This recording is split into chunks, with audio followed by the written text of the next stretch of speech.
This episode is brought to you by Contentful.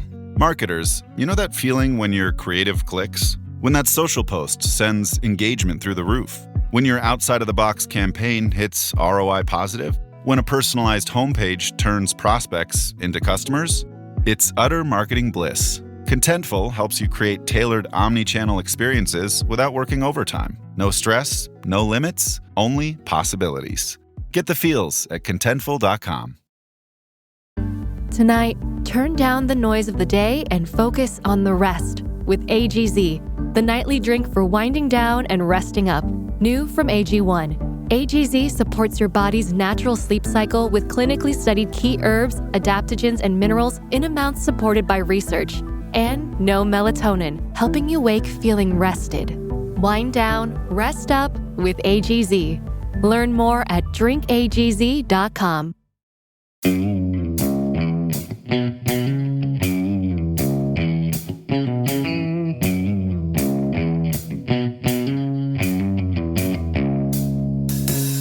Alright, welcome back to the Survival and Basic Badass Podcast. Well, today with Chuck, we're going to talk about EMPs. There is so much controversy in regard to EMPs and different, takes that everybody has, and whether it's even really a threat. That's one of the big ones I keep seeing now. And two, is there much that you can do about it? So we're going to dig into it, but I also want to dig into how you're going to prepare for it. The different things you can do to make sure that you're ready and you're prepared. So let's kind of jump into it. So the first thing, what is an EMP, right? So the Department of Energy actually handles it for the United States, and it's not our military, which you would kind of think, but it's a temporary electromagnetic signals that can disrupt, degrade, and damage electronic technology and critical infrastructure. And we also kind of lump CMEs, or coronal mass ejections from the sun, which is like a plasma burst that comes out of the sun and kind of does that same thing. The both of them, the EMP Commission actually says it's not a matter of if it happens, but when. And I think it's going to happen this year, next year? Probably not. But is it definitely a real possibility? And I guess it's one of those things where you're really screwed if it goes wrong. And if you get that one wrong with your preps, you kind of, have a lot to recover from. So I think that's why the severity kind of brings it up in importance when it comes to preparing. The other nice thing is there's a lot of overlap in the preparing. The things that you'd prepare for an economic collapse or a hostile government or, anything else, even a lot of disasters, are the same things, same steps that you'd take to prepare for an EMP.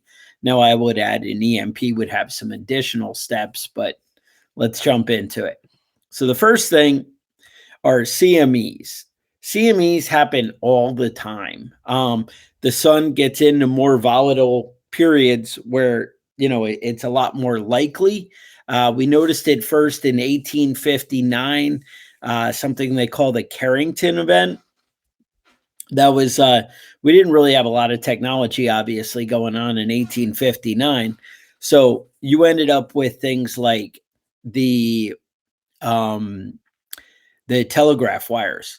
They ended up, those lines acted like big antennas and basically sent a surge to all the telegraph operators. Some of the stations actually caught on fire and things like that. So that's kind of what you can expect there. But the problem is when you have a lot of electronics and things that are more sensitive, then you're really exposed. The big thing with that too is a CME is usually going to cover a big area and it lasts a long time. So as the earth rotates, a lot of people might get blasted. Now, one country or another might get a larger burst or a larger percentage of that damage, but you're all kind of in the same boat. Whereas an EMP, unless there's retaliatory strikes, you end up being less specific. So an EMP, we first kind of discovered what EMPs were during the atomic bomb testing. And in 1945, I know they had, a lot of that testing going on, and they were noticing that it would actually take out signals and do damage and cause disruptions. So that was a big thing. Now, an EMP is actually broken down into like 3 separate parts, and that's where you end up with different levels of damage. So the 3 separate parts are E1, E2, and E3. The first one is that initial surge. Now, this one is super high voltage, high frequency, however, very low amount of time. But this is what ends up destroying all the surge protection that people have in place. And that's kind of where you get into trouble. It's this initial blast. And the thing is, the reaction or the initial blast is so fast that most surge protectors, almost all, can't react quick enough to actually stop it. Then you run into the E2 pulse. Now, this is kind of like a lightning strike. This surge protectors can catch. However, often the E1 pulse, which only lasted, a fraction of a second, ended up already damaging that surge protection that you had in place. So this kind of does the more damage because it lasts a little bit longer. The more damage to electronics. Then you have an E3 pulse. An E3 pulse is, think slow and low, and this is what's taking out your power lines and your transformers. It's going to end up blasting where, it slowly rolls. Now, this can last anywhere from 20 minutes. Some speculate even up to 3 hours, depending on the event. So that's something you want to kind of prepare for. And by prepare, I mean all your preps and things you went and stored and put them away. You don't want to go break them out right away. The big thing you can do to protect from an E1 is unplug anything that's left back in the house. Now, if something bad like this has happened, I wouldn't expect that the grid's going to come up anytime soon. But if you have alternative sources of power, you might be able to save some of these things, because it's that slow, long pulse that's going to still continue to do damage. So you might actually be able to save some items that you have. So that's something to think about. Now, how would an EMP typically come into play is we call it a HEMP, or high altitude. I know the letters don't really work there, but it's a high altitude electromagnetic pulse. And typically these, to be considered high altitude, it's usually 19 to like 250 miles up in the air. Depending on the height and the size of the explosion, it's going to depend how far things are affected. Typically, people seem to suggest that even just one could possibly take out, a large percentage of the U.S. power grid. But a lot of the plans, when discussed, end up talking about having 3, one on the East Coast, the West Coast, and one in the middle of the country. And therefore, you kind of saturate the entire country. So that's why it's always a concern.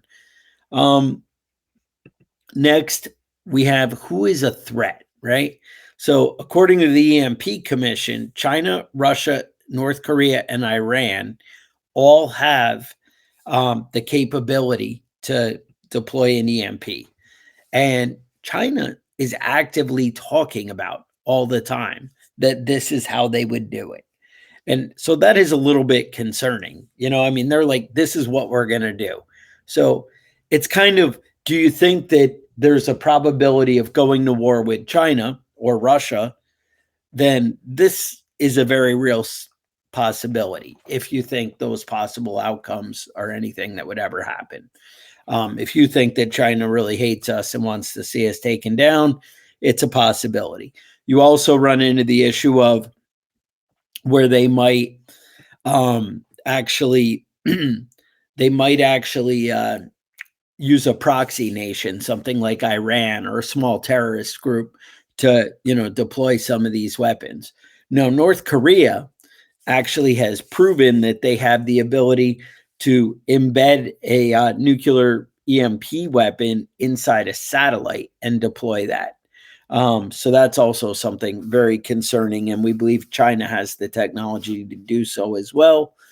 I know you guys saw a while back, we did an episode on Russia and China's missile capabilities.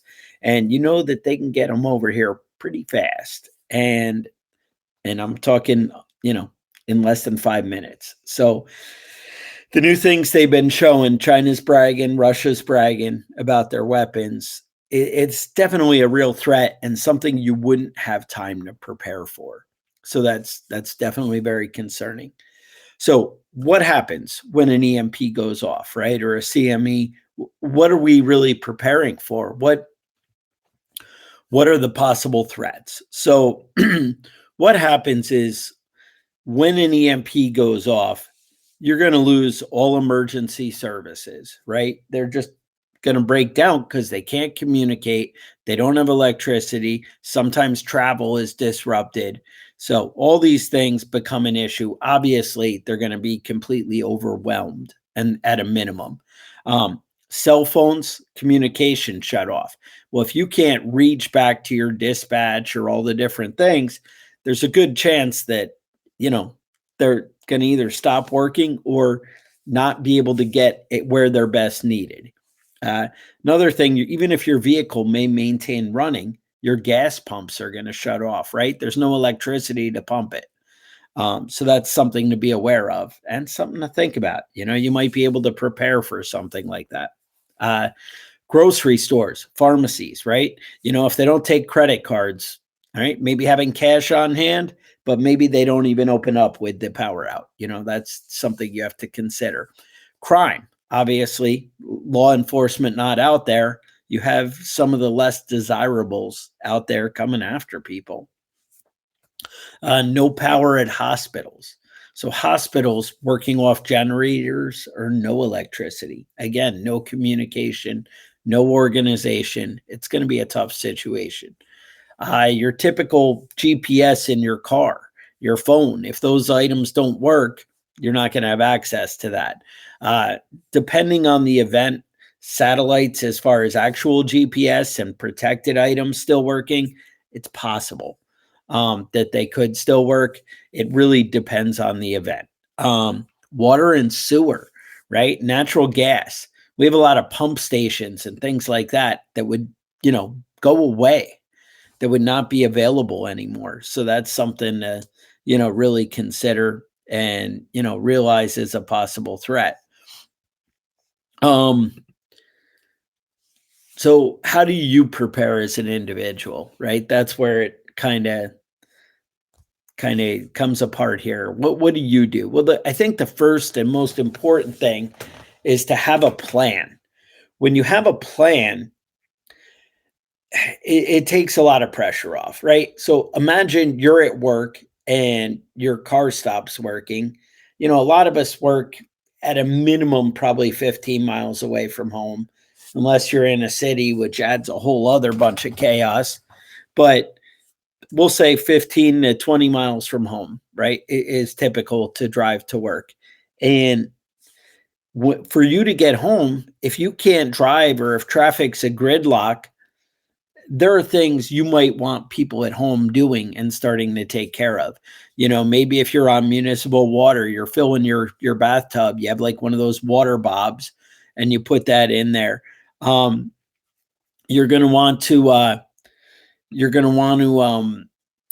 fill the washing machines and buckets of water, anything you can do to kind of preserve clean water, because that's going to take pressure off how fast you need to react and get things into gear. Maybe the plan is to have your wife run to the store and buy some last minute supplies. Maybe that's the plan. Maybe it's your husband that's at home, whatever. There are things you might want to do You might want to start stepping up security right away, especially if it's going to be overnight for the first day.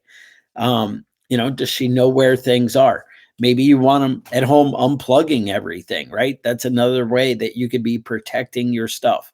So that's something to definitely be aware of. Next, I think security, comes into play as far as how to plan for this, right?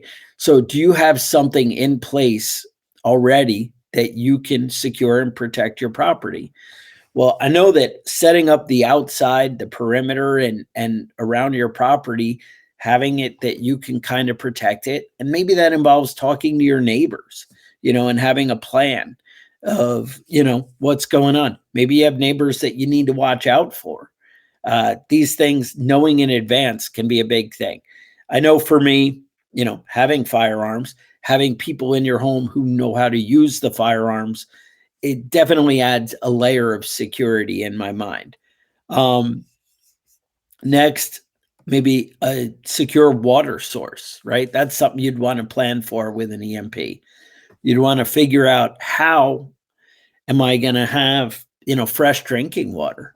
Where are we going to get that? So with me, we have a well, but I needed to think of alternatives for how am I going to get that water out without electricity.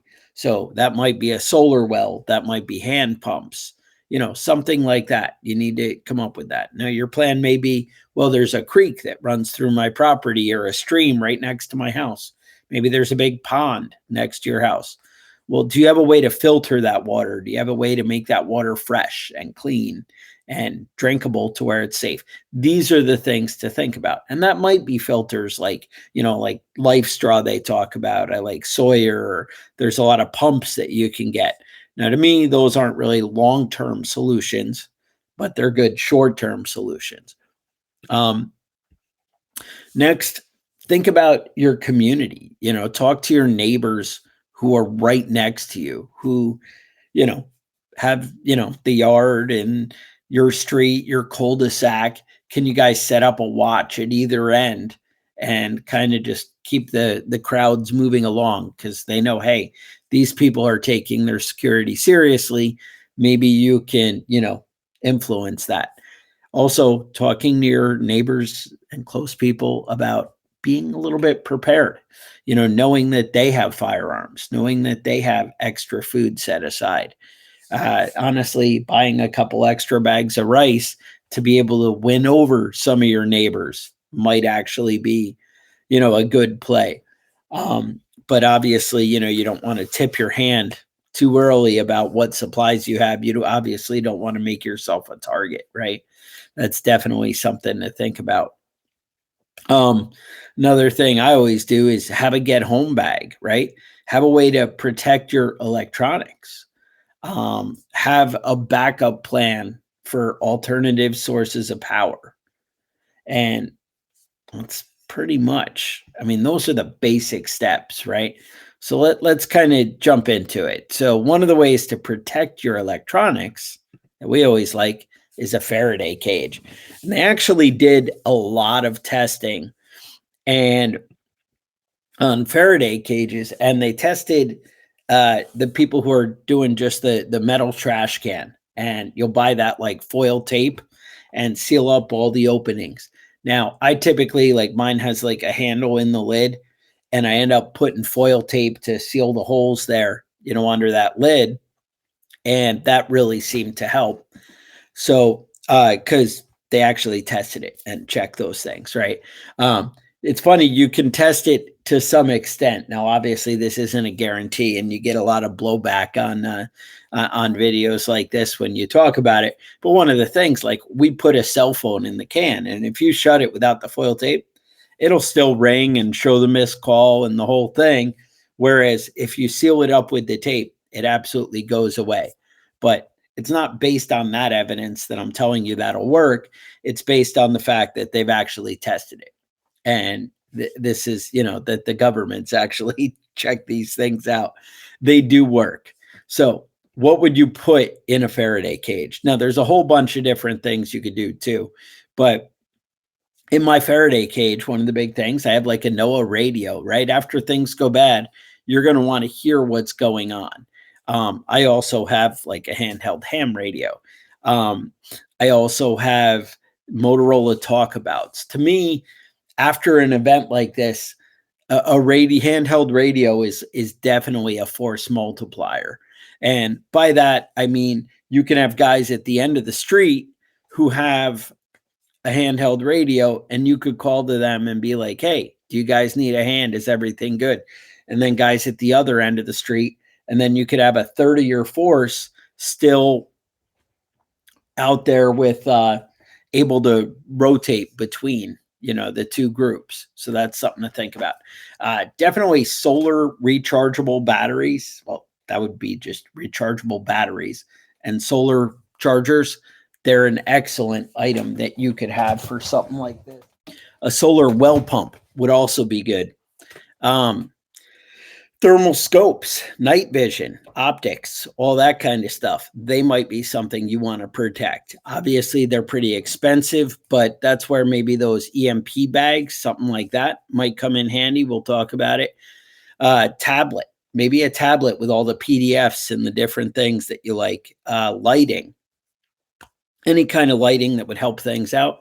Also, replacement circuit boards that you could put into your truck, something like that, things that, go in there.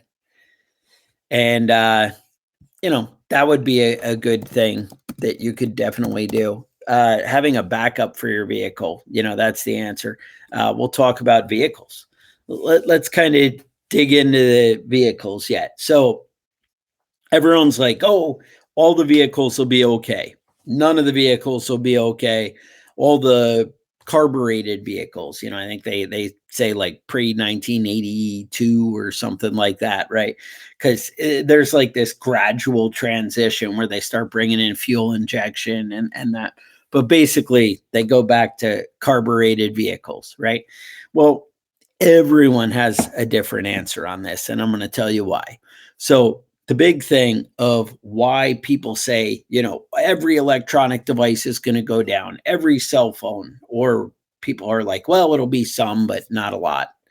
So the big thing with that is I think you can pretty much expect the power grid to go down. However, it depends how close you are to the detonation site, that whether you're going to have the dramatic, every vehicle shut down, some of the vehicles shut down, and most of the vehicles still working. I think that guy in the initial area, in the initial 200-mile radius, I think you have a very high, like 90% vehicle shut down. I think in the middle, it's going to be closer to like 50%. And then I think the outer edge is like 10%. So it really does vary in how much that's a threat. They've done studies and they actually, like in the 90s, they did a study, and with the pulse that they used, most vehicles, some would shut off and then they would turn back on, or if they disconnected the battery for a minute and then plugged it back in, then the vehicle would come back to life. Things like that are definitely possible. We do talk about, you guys have heard me mention EMP shield. EMP shield has been tested, and everyone's like, oh, well, the guy on the internet says, or somebody said they're not going to work, or they are going to work. Honestly, I think they do work. I think they work because the same people who are telling me there's a threat and there's a problem, that would be the government and, Department of Energy, are the same people who say, well, based on our testing, EMP shield is going to work. They're utilizing and implementing EMP shield in a lot of different things. So to me, that sounds like, hey, the odds are a lot better if I go and purchase something like that, right? If you use code BADASS, scores you another $50 off, makes it actually pretty reasonable. I think you end up where you're in it for about $300. But if I spend Gosh, anymore cars are like 70 grand. But my big thing is I need it to work, right? I need my car to work. I need to be able to get home to my family. If I'm away on vacation, then it's a big deal if I can't get home. To me, that's all I really care about is getting home, because I feel like once you're out driving after an EMP, you're just kind of a target and people are looking to take away your vehicle. But any shot that I have to get home after an event like that, especially where people are still unsure of what's going on and what they need to, be doing, I think you have a better shot at getting home. I actually put one in my tractor. I got a like Kubota tractor that I threw one on. How involved mine is with electronics, maybe not necessary, but I don't know. It does have some circuit boards, and I was like, you know what? I'd just rather know, because my tractor is a super critical part of my preps and a big part of my plan if things ever went bad. So that's definitely something to be aware of. Um, I like I said, I have it in my truck. I have it in my car. I have another vehicle I actually need to add one to that I've purchased since when I bought a bunch of the EMP shield.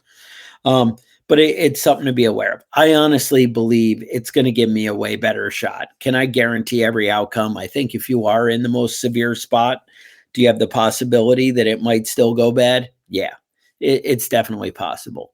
Are they super easy to hook up and not that expensive compared to a car and the peace of mind? If you think of all the preps you need to ensure you're going to be able to get home versus EMP shield, it sounds like it's kind of a pretty good deal, especially if you're really far away. You're on that vacation that's 300 miles away. More than that, it gets pretty tough anyway. So that's why I say that.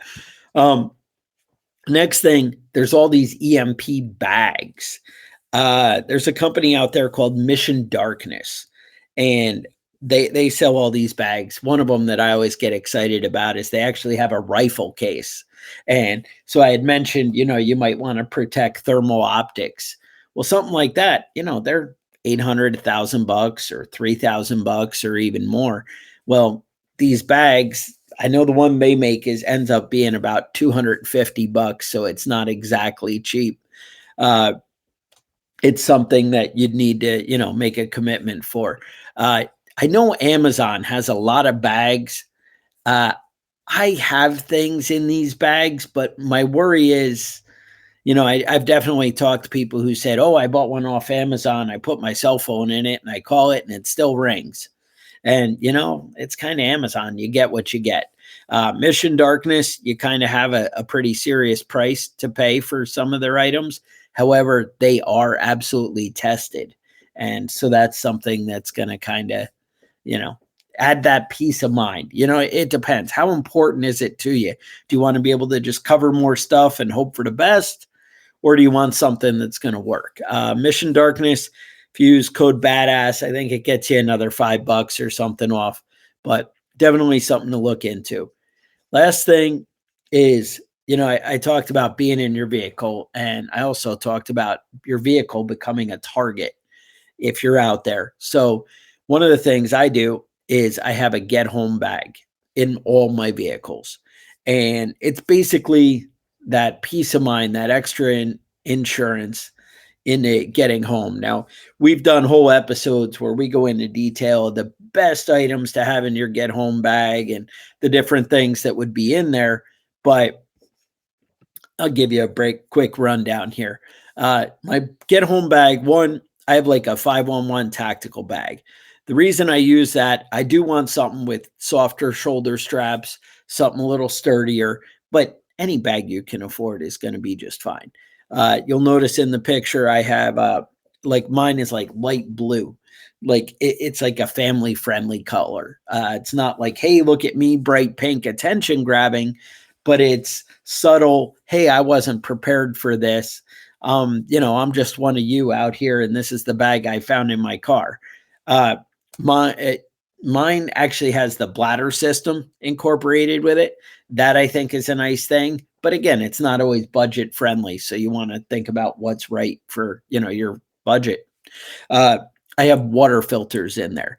I have several bottles of water, but as far as water filters, I like these Sawyer makes ones that screw right onto a water bottle so I can fill all my empty water bottles and drink them through the filter as we go. Something like Life Straw, you're kind of stuck where you have to be at the water. So it just makes it a little less convenient. Uh, I really like Stanley Cook sets. They're pretty awesome. Good flashlights. There's something that would be great to have in there. I do a lot of lighters. Just any kind of fire starting equipment would be smart to have on hand like that. People talk about Vaseline impregnated cotton balls. They'll put in like a little medicine bottle. Back in the Boy Scouts, we used to take egg cartons and like drip wax, and we'd fill them with sawdust and drip wax and kind of seal up a little, kind of starting thing, and it would burn for like 10 minutes was kind of a good idea.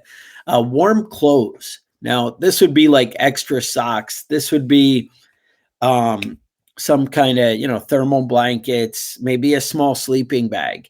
I do know you can go from like they have the dollar thermal blankets. You want to get one that's at least like a bag that you can kind of get inside. I think it will help you a lot more. And they have those in varying prices that will also still stay very small. I also keep a knife in my bag, so that's always something. Extra ammo and magazines. Now you'll note there's no firearm in my bag because that's something I would carry on my person and just have with me, or maybe you'd carry it in your vehicle and just have it there in addition. Maps of your area, and then possibly a GPS if you protected it, right?